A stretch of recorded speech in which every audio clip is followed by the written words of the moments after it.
Assalamualaikum warahmatullahi wabarakatuh. Salam sejahtera buat kita semua. Salam, Om Swastiastu, Namo Buddhaya, salam kebajikan.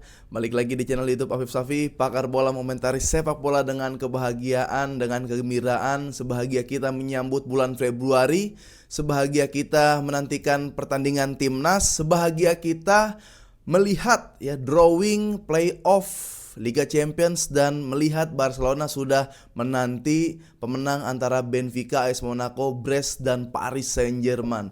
Hari ini tepatnya gue akan membahas ya mereview drawing ya alias kocokan playoff Liga Champions, di mana di situ ada Real Madrid berhadapan dengan Manchester City, ada juga AC Milan berhadapan dengan Feyenoord dan Bayern Celtic. Ya terlebih gue akan bahas peluang siapakah yang akan lolos, Real Madrid atau Manchester City, dan siapakah yang akan menjadi lawan Barcelona yang akan kita bantai-bantai nanti.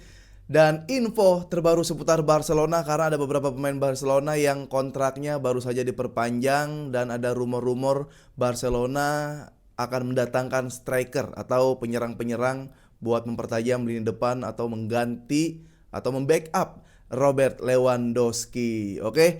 Jadi buat kalian yang sering nonton video gua mau ucapkan terima kasih. Semoga semua dalam keadaan sehat walafiat. Yang lagi sakit diangkat penyakitnya, yang belum kerja segera mendapatkan pekerjaan, yang temannya masih ada utang segera dibayar sama temannya, biar kita nggak kepikiran, biar energi kita nggak habis absen dulu.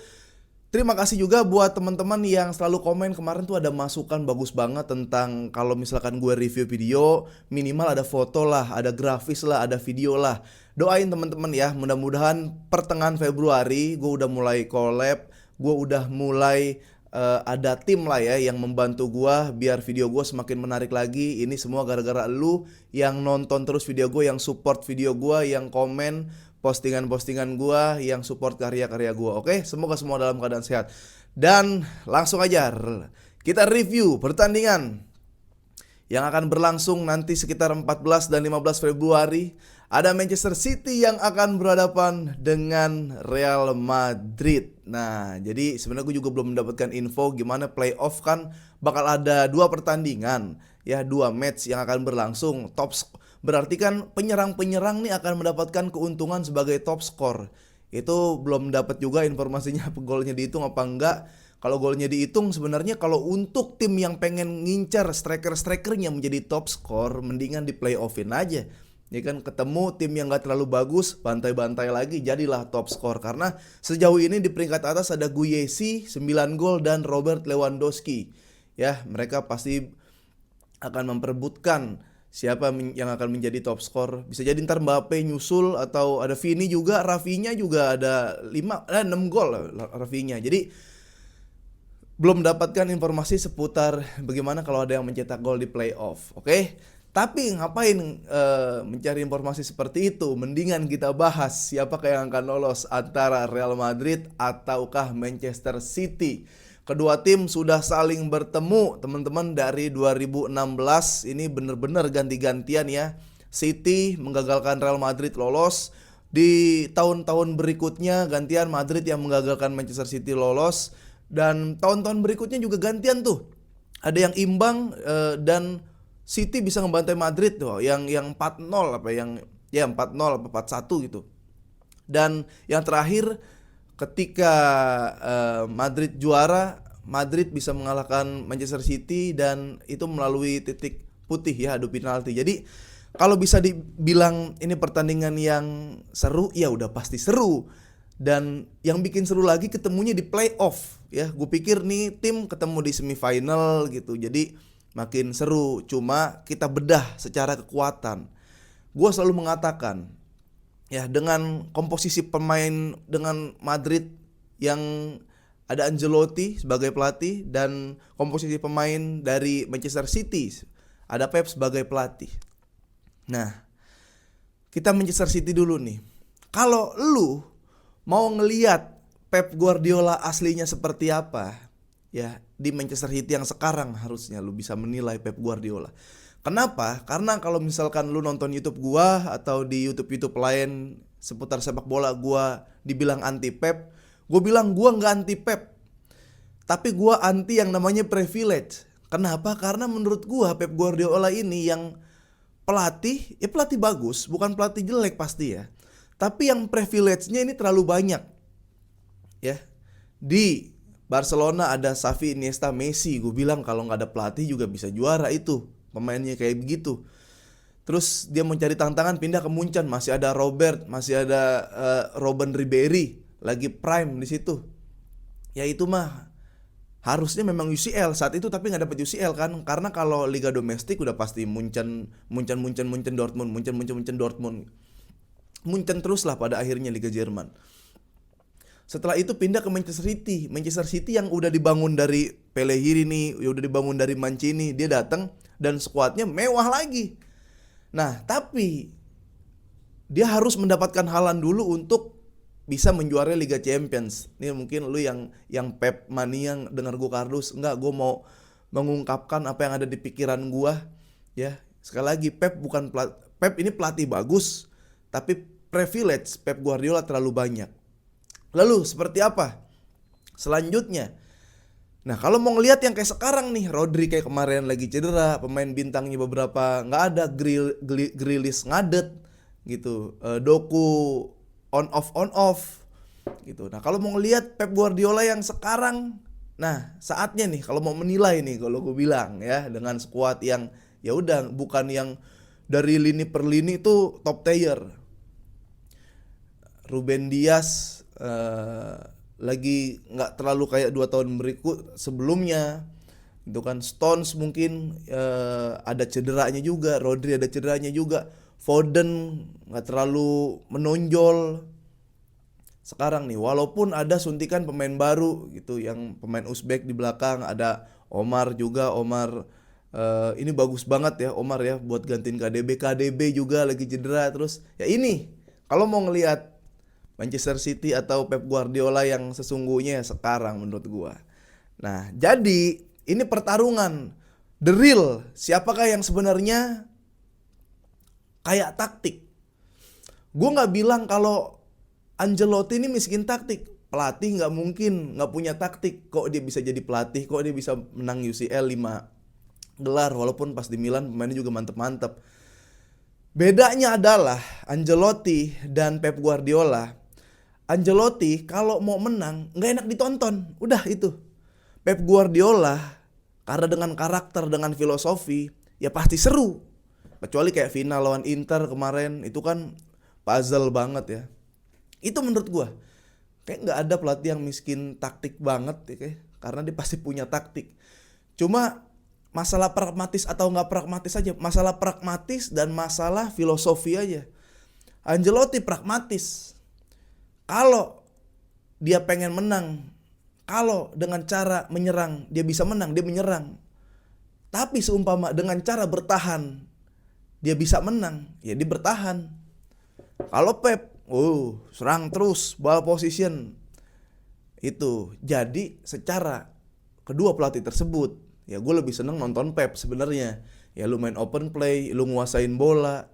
Ya dia filosofi, kalau kita nggak megang, kalau bola kita nggak lepas, kalau kita melakukan ball position, kita nggak bakal kebobolan.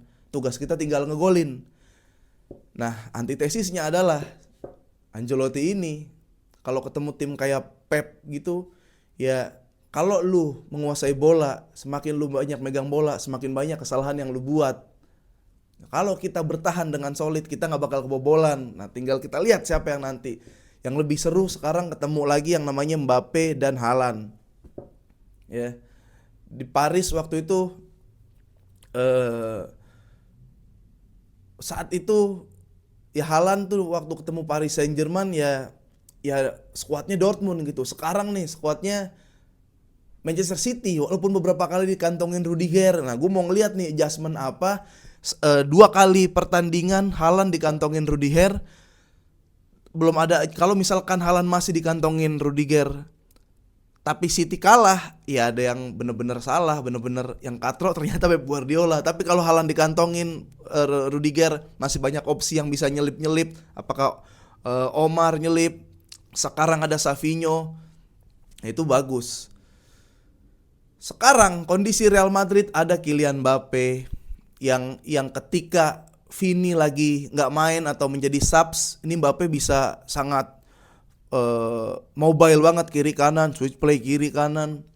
Dan Mbappe udah tune in menurut gua sekarang. Udah ngegolin, tinggal gimana kalau ketemu tim gede dia bisa golin apa enggak. Itu yang terjadi di Real Madrid. Real Madrid pelan-pelan nih kan, di La Liga kan pelan-pelan. Tiba-tiba sekarang udah ke atas, udah mulai konsisten, udah mulai stabil. Mbappe udah mulai dapat. Ancelotti juga udah bilang nggak perlu lagi adaptasi. Mbappe udah menjadi Mbappe gitu. Gue juga sepakat hal itu. Tinggal pembuktiannya lawan tim-tim gede nanti. Dan kekurangan Real Madrid, kalau gue mengatakan, ngapain gue boleh nih YouTube gue, kekurangan Real Madrid sebenarnya ada di sisi sebelah kanan. Ya, Rodrigo kemarin main di sebelah kiri itu bagus banget. Yang main di sebelah kanan, ya sebenarnya bagusan di sebelah kiri Rodrigo. Kalau lagi nggak ada Vini kan. Tapi titik lemah Real Madrid adalah Lucas Vazquez. Bahkan Ancelotti sampai pusing, sampai merelakan, mengkorbankan mendingan si Valverde yang ditaruh di posisi Lucas Vazquez. Karena Valverde kalau bertahan dia juga fight banget, kalau menyerang dia bagus. Bahkan kalau lagi attack Real Madrid, Valverde bisa ke tengah, bisa inverted ke tengah, bisa ngegolin dengan cara tendangan roket. Tapi kalau misalkan di sebelah kiri masih Lucas Vazquez, gua ngerasa Manchester City udah ngincer Lucas Vazquez dari jauh-jauh hari. Entah lu pakai Doku atau Savinho ntar ditaruh kiri. Bahkan sama Grealish juga lewat itu Lucas Vazquez. Walaupun Grealish lagi bapuk. Ya, kemarin kan kuat banget karena Carvajal aja tuh di kanan tuh. Ini titik lemah Real Madrid kalau mau dimanfaatin. Ya kan, pemain-pemain barunya juga bagus, Bob bagus. Kita lihat nanti seperti apa adjustment dari Pep Guardiola dan Ancelotti. Ini seru banget nih, asli. Seru banget. Ya, sementara di Real Madrid masih Alaba sudah bisa bermain walaupun nggak main 90 menit, cuma dia main di babak kedua. Kalau tim udah menang, ya gue nggak tahu. Alaba nih biar gimana pun pasti jam terbang dia sangat dibutuhkan. Pengalaman dia, ketenangan dia, leadership di belakang itu dibutuhkan, apalagi di momen-momen krusial Liga Champions itu pasti dibutuhkan. Ya, gelandang Madrid, Ceballos ada, lalu masih ada Modric juga masih kuat gitu. Camavinga nih yang lagi keblinger aja nih teman-teman. Gue yakin fans Madrid juga lagi bingung dengan kondisi Camavinga sekarang. Lu mau ditaruh di mana sebenarnya? Lu mau nyerang apa mau bertahan? Kadang lu gantiin Mendy juga gitu. Di kiri mah aman lah Mendy. Kalau Mendy lagi kurang bagus, si Franz Garcia masih bisa masuk di situ. Nah, ya udah seru, menarik ini, sangat ditunggu. Itu aja lubang dari Real Madrid ya. Sementara kalau dari Manchester City, kita tahu di sebelah kanan Manchester City, Walker yang kabarnya akan meninggalkan City masih kokoh gak di lini kanan, fullback kanan sebelah kanan dari Manchester City. Karena di kiri Guardiola lagi bagus. Guardiola bukan cuma defense-nya doang yang bagus sekarang, dia udah mulai bisa 1 lawan 1, dia udah bisa, dia gocek, dia bisa inverted, dia bisa overlap, dia bisa coming from behind, dia udah bisa melakukan fullback konvensional justru ya. Main kayak Cafu dia udah bisa, main kayak Zanetti dia udah bisa gitu. Nah, tinggal di sebelah kanannya juga Manchester City nih, Walker. Siapa nih adjustment yang dilakukan kalau Walker udah nggak on lagi. Itu sih. Ini sangat seru Manchester City. Coba kalian memprediksikan apa yang akan terjadi nanti playoff antara 14 sampai 15 Februari. Padat banget, Madrid bakal ketemu Atletico di bulan Februari ini. Akan playoff juga berhadapan lawan Manchester City. Ya guys, coba kalian prediksikan siapa kira-kira yang akan lolos antara Real Madrid dan Manchester City. Yang akan bertemu kira-kira itu lawan siapa dia? Wah, lupa gua. Ada di situ. Nah, langsung aja. Selanjutnya ada Barcelona yang siap. Barcelona dan Liverpool. Ada yang komen Barcelona ketemu Liverpool dulu bang. Gimana sih lu? Masa peringkat 1 peringkat 2 langsung ketemu? Barcelona itu bukan ketemu Liverpool. Barcelona atau Liverpool. Nanti dipecah bagan lagi. Barcelona bagan kanan, Liverpool bagan kiri. Atau sebaliknya, Liverpool kanan, Barcelona kiri. Dan mereka pasti ketemu antara Monaco, Brest, Benfica, Brest, Paris Saint-Germain. Kalau Brest lawan Paris Saint-Germain udah pasti Paris Saint-Germain. Dan kalau lu mau tanya gue, lu mau ngincarnya ketemu siapa bang? Paris Saint-Germain lah. Entah kenapa gue gak respect sebagai klub, sebagai penikmat bola gue tuh nggak respect gitu, kayak bahkan hormatnya gue sama Luis Enrique masuk ke situ kayak ngapain sih lu ke situ gitu. Kvaratskhelia juga tiba-tiba masuk, ngapain sih ke situ ngincer duit amat gitu. Ini tim mau instan, ini tim mata duitan. Udah jelas-jelas kayak investor dari timur tengah yang nggak pakai hati lagi main bolanya ada di Paris Saint-Germain semua. Lu mau ada Doué, mau ada Barcola, silahkan. Barcola ketemu Konde, Dembele ketemu Balde, cakep. Di tengah udah menang, kalau ketemu ntar Pedri di tengah udah aman lah. Gue pokoknya ya teman-teman, culers, gue pengen, jujur banget gue pengen ketemu yang namanya Paris Saint-Germain. Ya, kita kalah waktu itu cuman karena kartu merah 10 orang. Asal jangan blunder lagi ya. Kita hantam tuh yang namanya Paris Saint-Germain. Kita ajarin yang namanya main bola ke Paris Saint-Germain. Kita kasih tahu yang namanya cinta sama sepak bola. Kita kasih tahu kita sayang tulus sama sepak bola seperti apa. Dan ketika Barcelona berhadapan dengan Paris Saint-Germain, bakal ada lagi di 2025 kemenangan untuk sepak bola itu. Ya. Kita tunggu aja. Benfica ya bisa, Monaco ya, kalau nggak Paris Saint-Germain target keduanya Monaco nih. Monaco ada songong-songongnya juga, walaupun Johan Gampar, walaupun Liga Champions kemarin Monaco lah ya. Benfica pernah ngalahin, cuma kita udah bisa kalahin. Monaco Paris dulu nih ya. Nah, kita sekarang ke Barcelona. Barcelona besok main guys, jam 8 ya, lawannya Alaves. Dan setelah itu akan berhadapan dengan Valencia. Kita kasih kabar dulu, ada beberapa pemain yang sudah melakukan perpanjangan kontrak. Araujo kita udah tahu semua sampai 2031. Pedri bentar lagi ya. Gavi sudah memperpanjang kontrak. Pedri sudah. Dan Lamine Yamal bentar lagi. Lalu kabarnya kemarin tuh gue sempat ngeliat tweet, tapi kayaknya enggak deh. Ansu Fati katanya diperpanjang 2027. Mudah-mudahan enggak, karena Benfica tertarik dengan Ansu Fati. Nah, terus juga Barcelona bisa mendapatkan income kalau misalkan Nico punya kita siapa sih, La Masia? Nico yang gue cengin dari dulu tuh, yang di tengah sama Andre Gomez. Nico Gonzalez. Kalau Nico Gonzalez ke Manchester City, Barcelona akan mendapatkan 24 juta. Ya karena dia tertarik. Emang badannya sih kayak Rodri, cuman mainnya sih kayak Rodro kali waktu di Barcelona. Jadi ada beberapa pemain yang sudah melakukan perpanjangan kontrak. Kita tunggu. Yamal pasti ya, itu Yamal udah pasti banget dia minta naik gaji, dan wajar sih ya Yamal minta naik gaji menurut gua guys. Jadi kita lihat Ansu Fati gak usah perpanjang apa-apa di lini tengah. Pablo Torre yang bingung gitu, Iñaki Peña yang ngambek ternyata guys, ada Iñaki Peña yang ngambek, dia nggak tahu kenapa ada rotasi Szczęsny main, karena Iñaki Peña ngerasa dia nggak melakukan kesalahan guys. Itu gue juga mempertanyakan, tapi gue juga pengen ngelihat Szczęsny. Iya, kalau misalkan Iñaki Peña itu aset dari La Masia, cuma Szczęsny kan juga kiper bagus bro, gitu kan. Walaupun aneh-anehnya ada, bikin seru juga kayak gitu. Pablo Torres yang nasibnya gue masih bingung mau di loan. Kalau nggak dikasih kesempatan loan aja lah.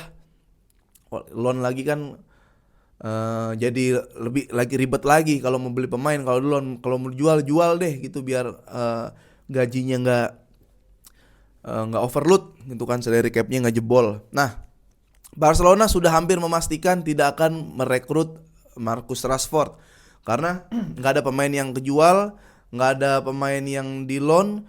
Pasti regulasi tentang salary cap bakal merepotkan Barcelona lagi kalau misalkan Rashford ke Barcelona. Dan akhirnya Aston Villa juga tertarik mendatangkan Rashford. Barcelona bisa melupakan Rashford, tapi bisa kembali memperebutkan Alexander Isak. Nah, ini sebenarnya kalau mau beli Alexander Isak dulu pas masih di Sociedad itu jago banget. Lu pasti penonton La Liga tahu lah ya gimana kiprah Isak, gimana di Sociedad, gimana di Bundesliga, gimana, dan di Swedia juga gimana. Kalau sekarang pasti udah mahal lagi. Gue belum tahu offeringnya gimana, tapi Barcelona baru mengatakan ketertarikan terhadap Alexander Isak. Gue juga sepakat Alexander Isak kalau misalkan dia bergabung bersama Barcelona Kalau jadi backup dari Robert Lewandowski dulu nggak apa-apa. Dan ya kita tahu lah Lewandowski kayak dia kuat stamina 90 menit, cuma on off gitu ya. Jadi kadang so-so lah Lewandowski. Kalau peluang striker ya bisa dia ngegolin, cuma kadang yang lepas-lepas bolanya itu yang bikin Barcelona jadi ngadet. Oke, udah gitu aja dulu teman-teman. Nanti kita ketemu lagi setelah pertandingan Deportivo Alaves ya. Kita juga mau nonton futsal nih Indonesia di Four Nation World Series. Indonesia tinggal lawan Argentina dan lawan Arab ya. Futsalnya lagi bagus banget. Futsal perempuan lagi baru lolos ke ke Piala Asia ya. Terus Indonesia sebagai jawara di Asia Tenggara baru saja mengalahkan Jepang. Futsalnya ini keren banget. Futsal emang harus dijaga, didevelop, dikembangkan dan diarahkan selalu ke arah yang benar. Mudah-mudahan futsal Indonesia bisa berkiprah dan bunyi di dunia ya. Oke, kita juga nunggu timnas. Nanti gue bahas timnas, awas lu kagak nonton pada. Dan hari ini gue bakal mengirim t-shirt yang akan beredar ya. Lamine Yamal selesai itu Madrid, HH Madrid 5-2, Barcelona mengubur Madrid di tanah Arab. Oke, sampai ketemu lagi. Vamos.